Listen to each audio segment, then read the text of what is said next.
안녕하십니까. 부동산 119입니다. 앞전에 장기보유 특별공제 요율에 대해서 간단히 알아봤었는데 오늘은 장기보유 특별공제 보유기간 기산일에 대해서 알아보겠습니다. 장기보유 특별공제라는 것이 주택이든 상가든 또는 토지든 내가 몇 년을 가지고 있었냐에 따라서 요율이 적용이 되는 것인데 상속이나 증여 또는 재산 분할 등 기산점이 헷갈릴 때가 있습니다. 그래서 이런 것들을 모아서 기산일을 정리해 보았습니다.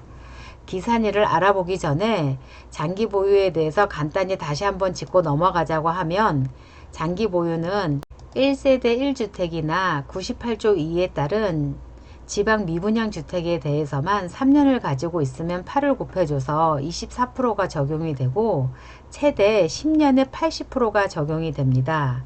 그래서 다시 얘기하고자 하면 1세대 1주택 아니면 지방 미분양 주택은 최대 80%가 장기보유 특별공제가 적용이 되는 것이고 1세대 1주택과 미분양 주택을 제외한 나머지는 2018년까지는 10년에 최대 30%를 해주었던 것이 올해부터는 15년에 최대 30%를 해줍니다. 요만큼은 앞전에 알아봤던 장기보유 특별공제율이고 다음은 기산점을 알아보겠습니다. 상속은 상속 개시일입니다. 즉 피상속인이 사망한 날이 기준입니다. 자연 사망인 경우는 실제로 사망한 날이 되는 것이고 실종이 되는 경우에는 실종 신고일이 상속 개시일로 봅니다. 그래서 상속은 상속 개시일이 기산점입니다.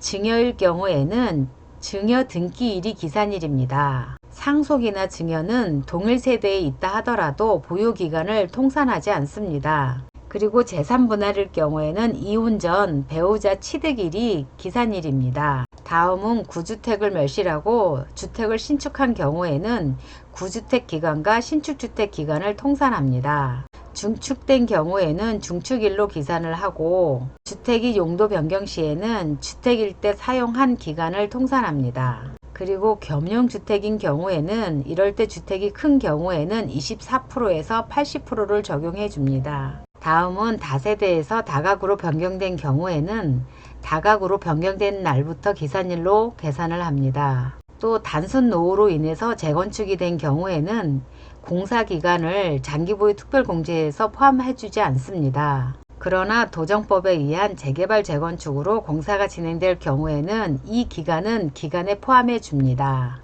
다음은 주택과 부수토지가 소유기간이 다른 경우에는 토지나 주택의 공제율을 각각 계산해서 큰 공제율을 적용을 해줍니다.